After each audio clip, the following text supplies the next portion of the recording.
Sim, irmão, gostaria de meditar com você nesse tempo aqui na palavra do Senhor. Deus colocou esse texto no meu coração. Confesso aos irmãos que eu fiquei até surpreso. Falei, nossa, eu não imaginei que hoje eu estaria falando sobre essa passagem da Bíblia, uma passagem muito conhecida, mas quando comecei a ser ministrado pelo Senhor, eu vi que eu precisava dividir isso com vocês também, que são sobre as bem-aventuranças. E aqui estamos, Mateus capítulo de número 5, ele começa o sermão da montanha, ou o sermão do monte, como alguns intitulam, e a título de curiosidade para nós aqui, esse é o maior sermão e o maior ensino de Jesus que ele fez estando em terra. Esse sermão é o maior de todos. Ele começa aqui em Mateus capítulo de número 5 e vai até o final do capítulo de número 7. Então todo o texto de Mateus capítulo de número 5, 6, 7 é um único sermão. E o começo do sermão me chama muita atenção, que eu gostaria de dividir com os irmãos, que é agora palavras de Jesus sobressaindo a tudo que lemos na lei. As palavras de Jesus sobressaem diante de tudo que a gente se pautava, porque ele traz aqui uma palavra para dentro, e não apenas de regra, de condutas.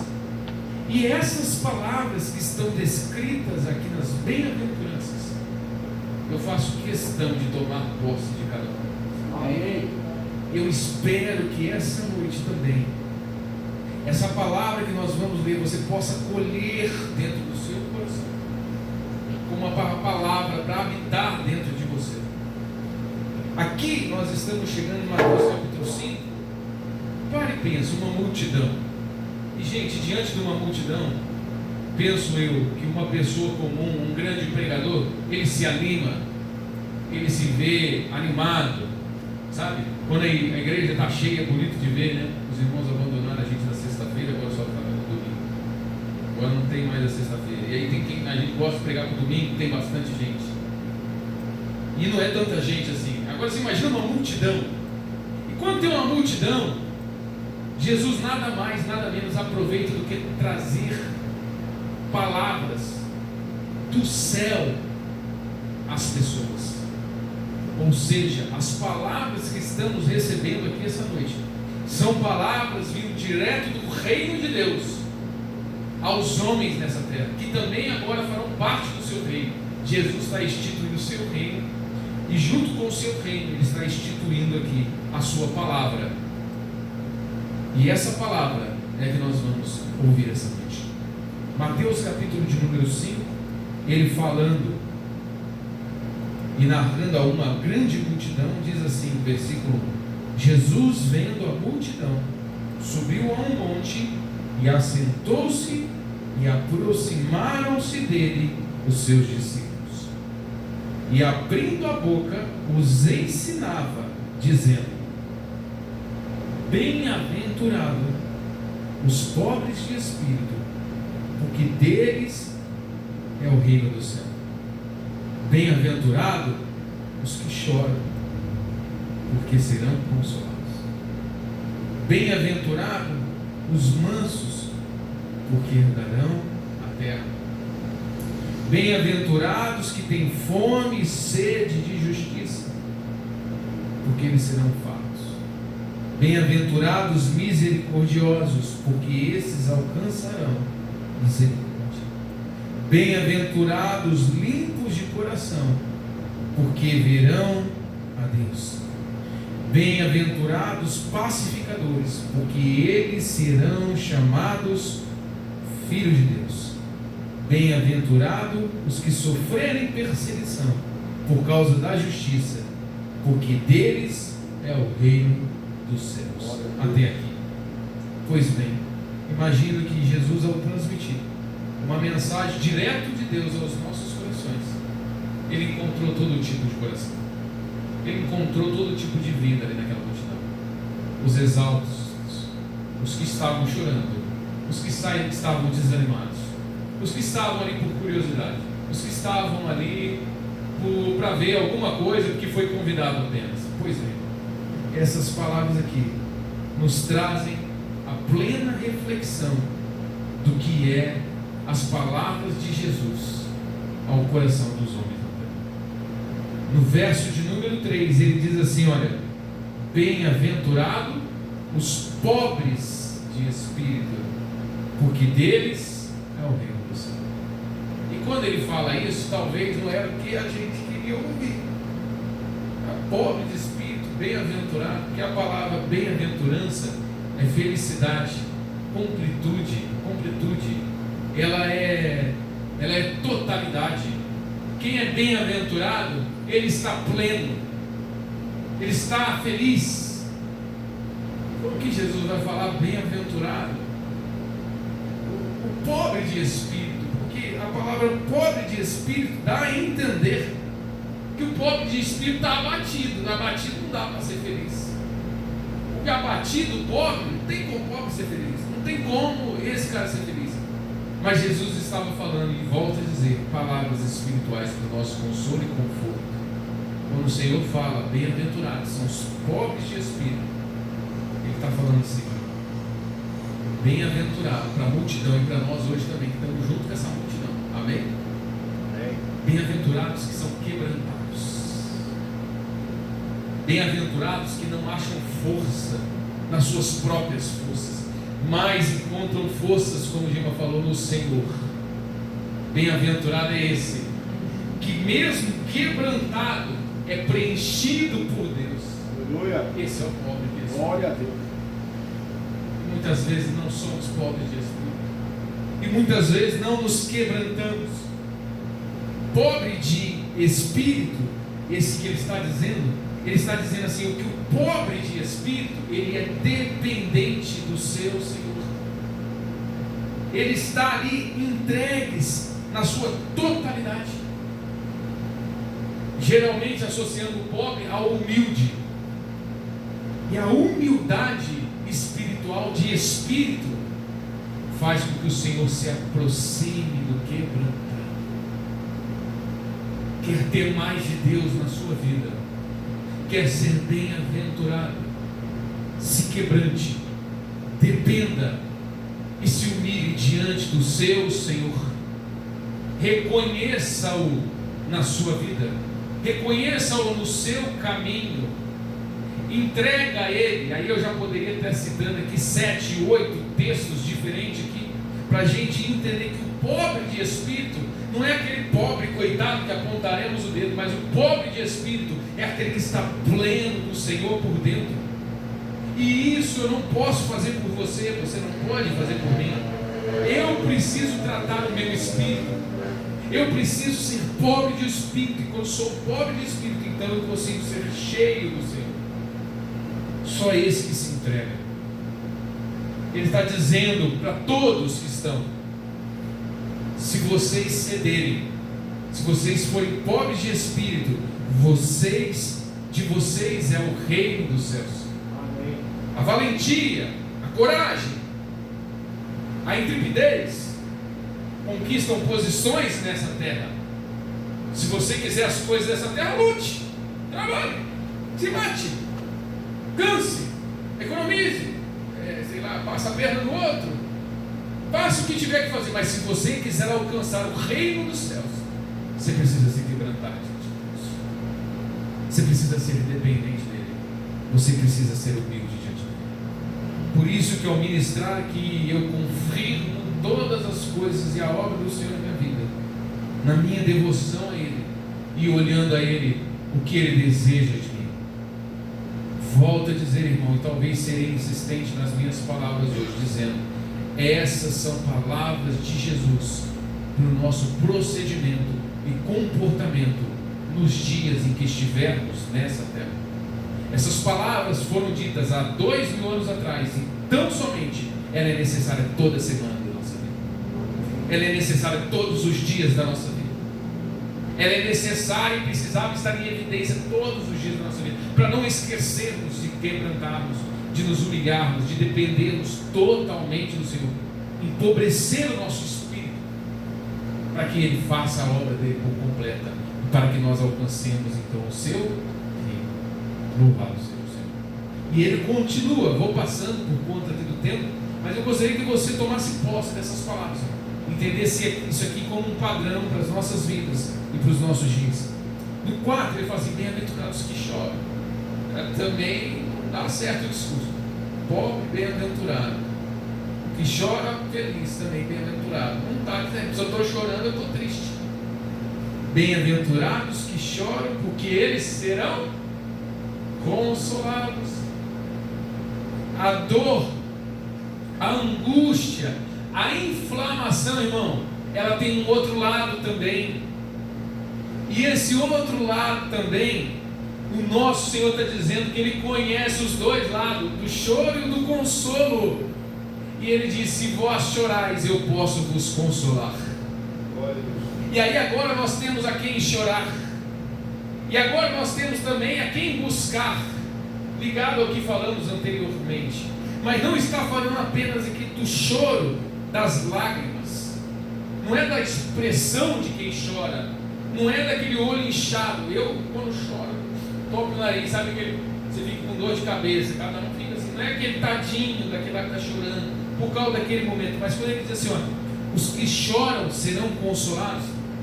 E aí você há de concordar comigo que quem está chorando está em sensibilidade, está sensível. É verdade, não é? Não cheguei, vou chorar agora, sai chorando, você não vê, está chorando por algum motivo. E tem vezes que a gente chora de tristeza, profunda tristeza, e às vezes também de alegria. Quem não está chorando de alegria fica tão feliz a ponto de chorar de alegria, de ter.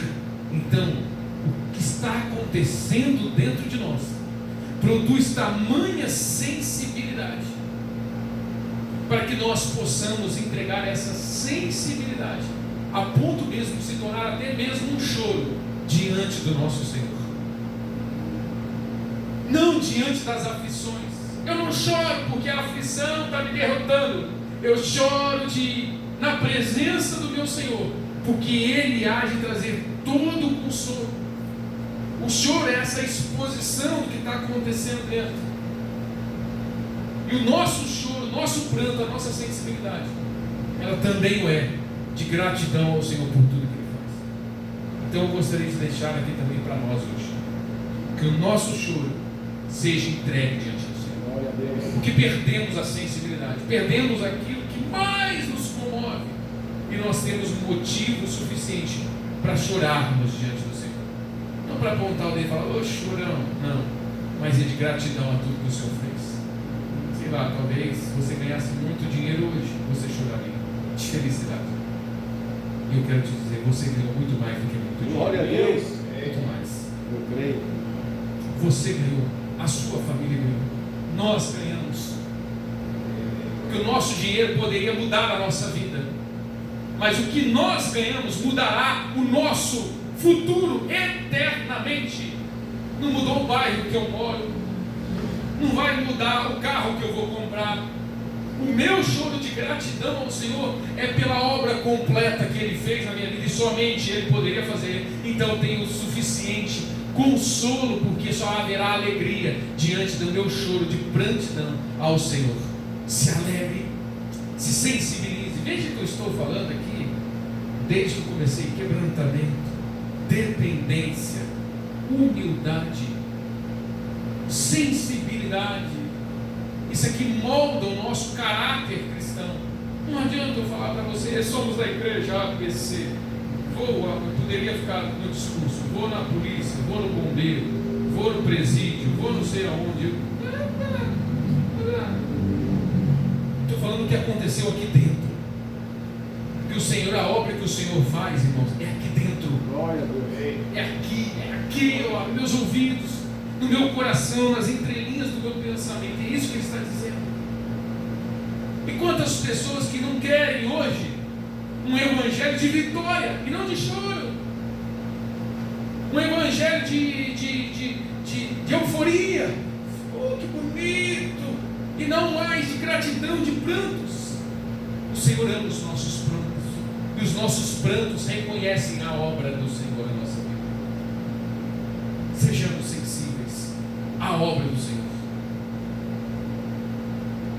Verso 5: bem-aventurados mansos, porque eles herdarão a terra, ou seja, a recompensa da terra, do total, não dos bens dessa terra, mas que serão os vitoriosos, são os mansos. É contraditório, mas porque não tem que ser o valente o que vai ter a vitória, o que vai ter a conquista, não tem que ser o fortão, não tem que ser o mais capaz, o mais habilitado, porque não é isso que a religião, as coisas, as suas emoções, o pai ensina para o filho, a sociedade comunica na escola, estuda para você ser um Zé Ninguém, você estuda para você ser alguém na vida, e é vitória, e luta, e trabalha, e aqui está dizendo que os mansos, esses mansos,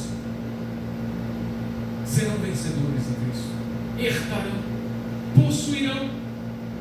Eu também quero falar sobre esses mansos, que o manso aqui não é fraqueza, o manso não é aquele que se demonstra apático, esse é manso, hein? Isso, cara, é manso, ele não faz nada não. Não é esse manso, é o manso apontando como Moisés se tornou manso, que o Senhor foi tão pleno na vida dele, nos dias dele, em todas as etapas da vida dele, que Moisés se tornou o homem mais manso da terra.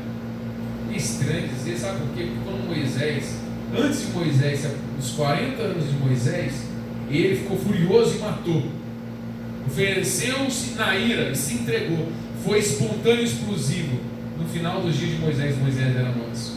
Sabe por quê? Porque ele foi dominado. Mansidão é aquele boi bravo. Sabe aquele boi bravo que uma vez ele olha e não é domável? O manso é o que é domável. E nós agora somos domáveis pelo Senhor, não pelas emoções, pelas coisas e pelas respostas, mas nós estamos mansos diante do Senhor. Tudo que vai acontecer e o Senhor estará conosco. O mar, irmão, se abre, a pedra jorra água, se necessário, as 10 pragas surgem para Deus mostrar quem Ele é, o eu sou na nossa vida.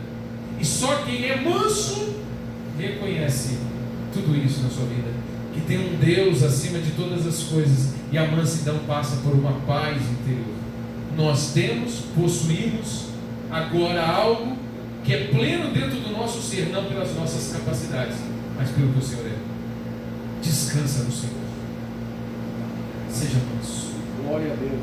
Deixa que eu resolvo, fique em paz, irmão. A gente ser manso é assim, é a gente entender que nem toda briga a gente precisa entrar, entendeu ou não? Que nem tudo a gente precisa meter a mão, que nem tudo a gente precisa desesperar. Ou talvez, se a gente fosse traduzir em números, em proporções, em 95% dos casos, é só você ficar manso, é só você aquietar, é só você se acalmar, porque você vai ser vitorioso também, porque a nossa vitória não vem da terra, a nossa vitória vem do céu. Os céus que anunciam, calma, seja manso, seja domável, não vai pelo seu instinto, vou pelo meu instinto, fala o que eu quero, aí depois você fala o que você não quer também. Você já viu esse jeito? Fala assim, né? Eu falo mesmo, não vejo a hora de falar, eu tenho que falar. E a pessoa arruma só problema na vida dela. Tem umas pessoas que eu falo, uma amiga minha me ligou hoje e falou assim, gente, eu falei para minha amiga, eu falei assim, se você ficasse calada aqui, só calada, eu não tinha acho que nenhum dos seus problemas. Mas não, você quer falar, você quer demonstrar que eu não aguento, Rafael. Eu falei, então te aguenta, que a primeira coisa que você tem que saber é tratar com você mesmo. E espiritualmente nós temos que ser manso e ter paz do que Deus pode fazer na nossa vida. Em nome de Jesus, seu irmão vai se converter. Em nome de Jesus, Deus vai fazer uma obra no Fabrício. Em nome de Jesus, meu pai que ainda não é batizado, será batizado. Alcançaremos, porque não é na nossa velocidade, é na mansidão que nos amansamos, que nos moldamos no que o Senhor tem para fazer na nossa vida. Sejamos mansos. Verso 6. Bem-aventurado também são os que têm fome e sede de justiça. Quebrantamento, dependência, humildade. Vai colocando essa porção a mais aí na sua vida espiritual, meu irmão. Sensibilidade, manso, acreditando, sendo domado pelo Espírito. E agora a gente fala fome e sede de justiça, desejo por mais de Deus. A minha vida está corrida, a minha também, mas eu desejo mais. não mais do que o meu trabalho pode dar, mas mais ainda das coisas espirituais de Deus na minha vida. Deseje mais, tenha mais fome espiritual, tenha fome e sede de justiça espiritual na sua vida, a realizar e ver e contemplar. Tenha esse desejo. Talvez a fome você não controla a fome, não é verdade? Quando você está com fome, você tem compromisso, tem que comer. Quem tem sede tem que beber. E você come e você bebe todo dia. Basta ter fome, você come, basta ter um pouco de sede, você bebe. E sem comer você não para em pé. E sem beber você também não para em pé. E você precisa comer e beber. E a gente come e bebe toda hora, em todo momento. Porque nós precisamos caminhar. E eu quero dizer isso espiritualmente da mesma maneira. Nós precisamos comer e beber. Nós precisamos nos alimentar do Senhor. Porque logo nós nos enfraquecemos, nos desviamos e deixamos na condução, mas não, nos apeguemos cada dia mais e mais ao Senhor. Quanto mais eu tenho do Senhor, mais eu desejo. Quanto mais eu ouço, mais eu desejo. Quanto mais sou ministrado, ainda tem mais para ser ministrado na minha vida. É o que tem fome e sede. Eu quero mais. Não estou contente. Quero ter mais ainda do Senhor na sua plenitude. Amém? Amém. Está tratando com você também ou só eu que recebi esse chacoalhão? Pega comigo isso aí, irmão. Deixa eu fazer isso. Aqui o negócio é apertado mesmo, né? Jesus podia só vir e falar assim: ó, vou dar um pacotinho de ouro para cada um, não era mais fácil? Trouxe lá do céu, lá do meu trono, olha o que tem lá para vocês. Mas ele falou: não, vocês vão aguentar e ainda, nós temos que aguentar aqui ainda, meu querido. Temos que aguentar vivendo desse jeito aqui, porque era mais fácil se embrulhar os presentes do céu na nossa vida. Mas não, ele vem com essas palavras. São só palavras, irmãos, que nós precisamos entender, que é elas que nós devemos nos apegar. Verso 7, ele fala também dos misericordiosos. Os misericordiosos é aqueles que vivem na condição de misericórdia, para alcançar o que também? A misericórdia. Olha que coisa impressionante. O misericordioso é a prática de quem recebe a misericórdia. É por isso que você está sentado hoje, por causa da misericórdia do Senhor. Glória a Deus. Se não fosse, nós seríamos consumidos, porque as misericórdias do Senhor se renovam a cada manhã. Tamanhas são suas misericórdias. Louvado seja, e aí sabiamente Jeremias escreveu no livro de Lamentações, no capítulo 1, essas palavras. As misericórdias do Senhor se renovaram sobre a sua vida. Sabe por quê? Porque nós não merecíamos, mas Deus teve misericórdia de nós. Olha do jeito que nós é ruim, olha do jeito que nós é sujo, olha do jeito que nós é encardido, olha do jeito que nós é truculento, para não falar outra coisa. Mas a misericórdia do Senhor nos reveste. Aleluia, louvado seja Deus. E não nos revestiu apenas um dia, ela se reveste todo dia, irmão, porque não basta só uma vez. Basta ser, eu digo hoje, e o Senhor nos diz hoje: eu tenho misericórdia pela sua vida, eu estou tendo misericórdia por você. Se não fosse assim, talvez pelas nossas ações apenas, o Senhor se voltaria o seu rosto de nós. Porque é duro, hein? É duro, mas não aguentar mais mesmo, vamos falar a verdade. A gente não, às vezes não aguenta o outro, mas é difícil de aguentar a gente. Nós somos ruins demais, mas nós somos revestidos da misericórdia. Quem é revestido da misericórdia é misericordioso. Glória a Deus. Ele não guarda rancor, ele não guarda mágoa, ele não guarda ressentimento. Ele vive debaixo da misericórdia do Senhor. Ele não acolhe dentro de si coisa ruim. Ele não aguarda aquela coisa lá do passado que eu tenho que descontar aquilo lá que me fizeram. Para com isso, irmão. Haja com misericórdia.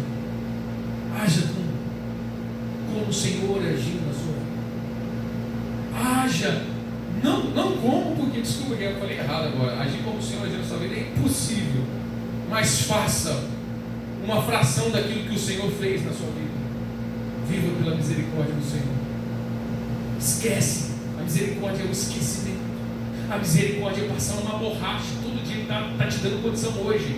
E não imputar aquilo de ontem no hoje. Você está imputando na nossa vida. A nossa balança estava cheia, mas Ele está descarregando a balança e a gente não consegue descarregar dentro de nós. Para que o Espírito nos governe a ponto de sermos misericordiosos. Por quê? Porque tem peso, tem mágoa, tem restrição, tem angústia, tem ferimento. Tira isso. Tira. Deixa essa bagagem. Arranca ela e viva de misericórdia do Senhor. Glória a Deus, só vivo pela misericórdia dele. Leve, pleno, porque assim é a misericórdia do Senhor. Se renova. Verso 8: bem-aventurados limpos de coração, porque verão Deus. Aqui é, sei não, isso aqui também não é bonitinho, limpo, não. Limpo de coração é difícil demais. O tal coração nosso encardido do jeito que é. Meu Deus do céu. Meu Deus, difícil demais. O coração que a gente deu, limpar esse coração. E o pior do coração de limpar, irmão, não é o processo da limpeza. O pior é o processo do reconhecer isso. É quando a gente, com a dificuldade que enfrentamos, não reconhecemos que ele precisa ser limpo. E achamos que está tudo bem. Não, irmão, o coração precisa ser limpo. Os limpos de coração e aqueles que eles conseguem, na sua totalidade, deixar ser purificado pelo Senhor. Essa limpeza é o tratamento, é o renovo, é o banho. Quem tomou banho para mim na igreja? Talvez um ou outro tomou. Não tem problema, mas vai tomar banho para dormir, não vai? Por quê? Porque não dá para dormir sujo. Eu confesso que no frio eu dou uns pulos, dou umas conferidas. Acho que não dá nada não, hein? O dia não foi tão movimentado. Você entendeu? Eu não gosto de tomar banho quente. Nossa, me mata tal do banho quente. Eu entro lá, cara, é um negocinho quente, eu saio de lá, parece que eu estou com febre, começa a arder assim em mim.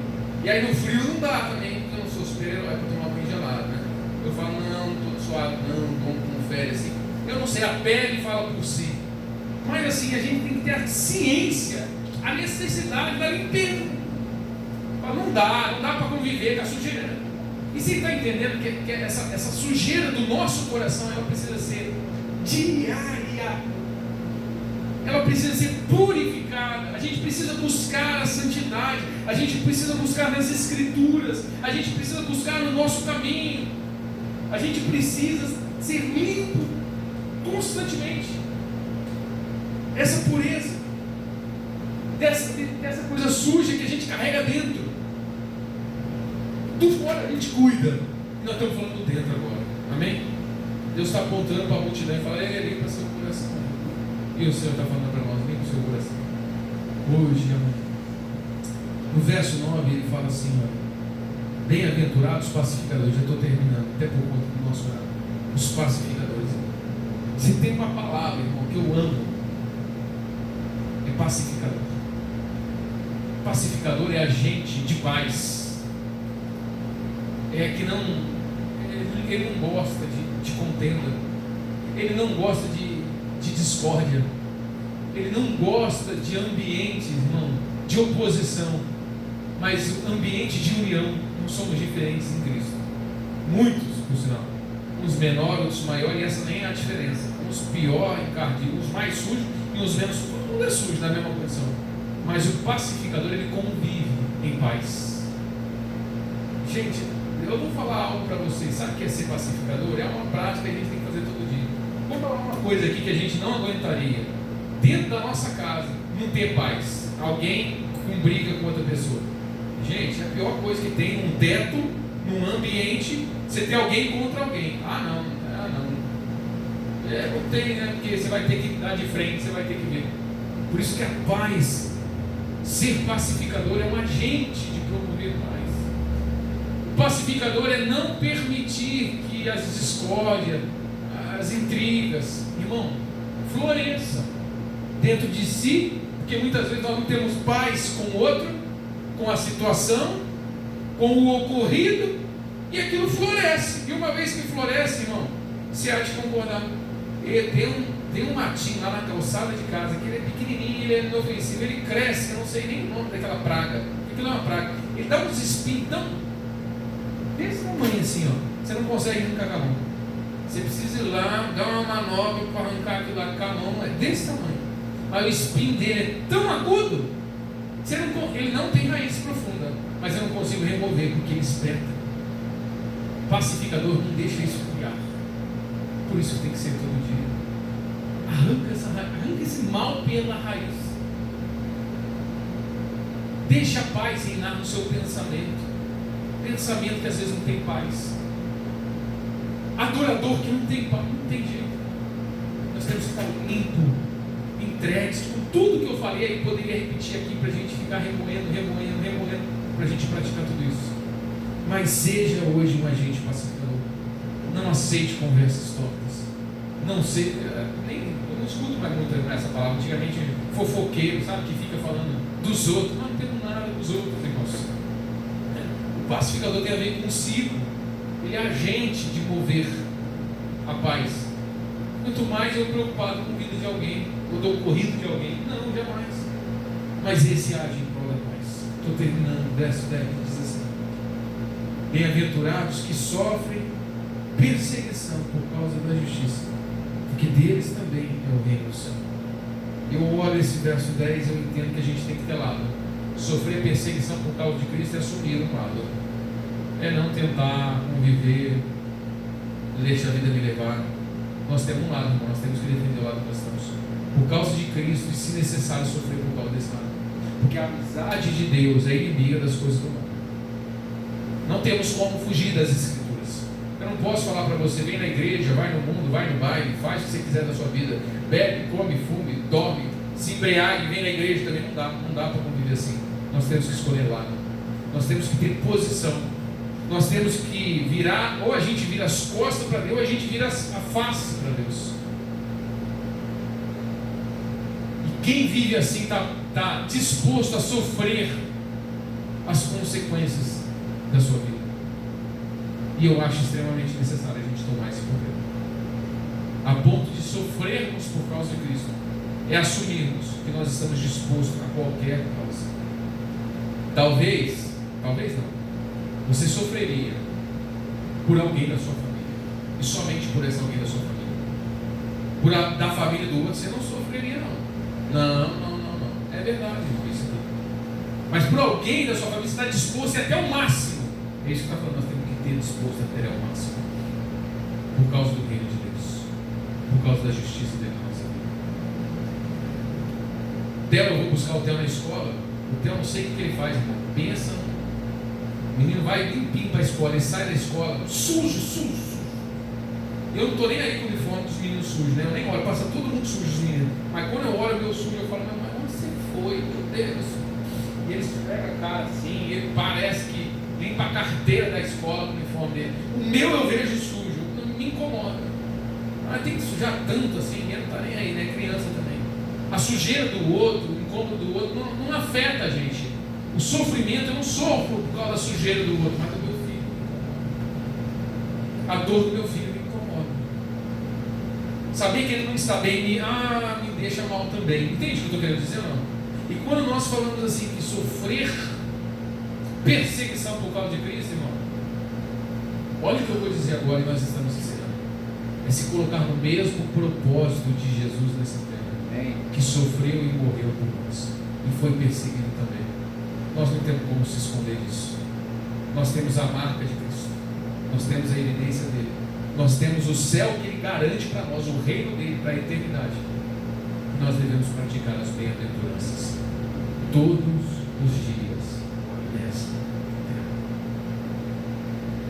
Pobre de espírito, chorar, ser manso, ter fome e sede, viver pela misericórdia, limpar o coração, ser agente pacificador, escolhermos o lado de Cristo para sermos um representante dele nessa terra. Jesus conta com você e conta comigo. Ele conta com as nossas vidas. Cadê o Gabriel? Está lá no céu. Não esse Gabriel aqui, o arcanjo Gabriel. O arcanjo Gabriel está lá no céu fazendo o papel dele. Nós temos que fazer o nosso aqui na terra. Vai chegar o dia do presente que eu te falei, irmão, o céuzão, bonitão, pá! Mas agora nós temos que, Senhor, não larga uma, não sei o que não. E interessante, irmão, é que não tem como, eu sou pacificador, mas eu não sou manso, não. Está na hora de ser manso, irmão. Porque tem uns que acham que você bater 3 dessa lista aqui está bom demais com Deus. Nananina não, irmão. Tem que ter fome e sede de justiça, ser espiritual, se entregar. Porque tem gente que acha que está levando a vida tranquila, não está devendo para ninguém. está com a conta positiva e não precisa prestar conta para ninguém. Não. Nós precisamos se alinhar com o propósito de Jesus nessa terra. Vocês estão entendendo o que eu estou falando? Não? Isso aqui está exigindo da gente demais. Isso aqui mais fala que é possível. Pastor, é impossível. Não, isso aqui precisa ser praticado. É necessário. E é o que nós estamos fazendo todos os dias, na presença de Deus. Amém? Convido você a se colocar de pé. Nós vamos apresentar aqui o nosso final de semana, a nossa família, a nossa vida da qual chegamos aqui. E vamos confiar no Senhor. E vamos reconhecer a nossa posição diante do nosso Senhor. Espero que essa palavra tenha falado ao seu coração, como falou e tratou também ao meu coração. Que eu preciso descansar e chorar aos pés do meu Senhor. Confia nele que ele vai consolar tudo. Está tudo sob controle, irmão, se nós confiarmos no Senhor.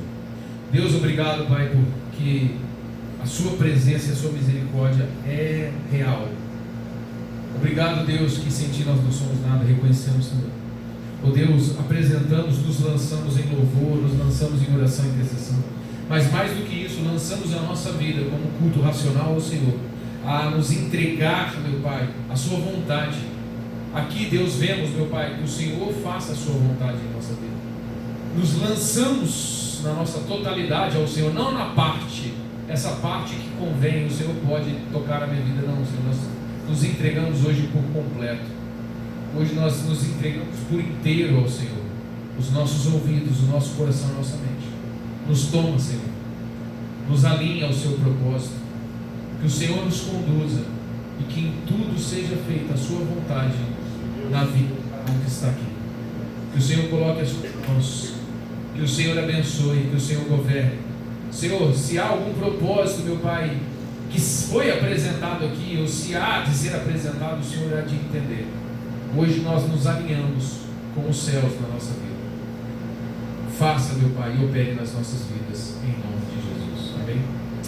Eu vou dar a bênção apostólica, mas se você que trouxe oferta, o seu dízimo, irmão, antes de sair, contribua no gasofilaço, que eu também já vou estar orando para isso, para que nós possamos nos despedir. Pai, eu quero despedir a sua igreja. Que o Senhor despeça o seu povo em paz. Que o Senhor abençoe a vida financeira. Que o Senhor abençoe o amanhecer e o anoitecer de cada um que está aqui. Que o Senhor toque no mais profundo, no íntimo. Assim, meu Pai, eu confio e entrego todos nas suas mãos. Louvo ao Senhor pela sua obra que o Senhor tem feito na vida de cada um. E se aqui estamos, é porque o Senhor tem uma obra na vida de cada um. E que assim possamos entender, na sua plenitude, o seu querer na nossa vida. Que a graça do nosso Senhor Jesus Cristo e as bênçãos de Deus Pai e a doce comunhão do Espírito Santo seja sobre a sua vida desde agora e para sempre. Amém. E vá em paz, que o Senhor te abençoe.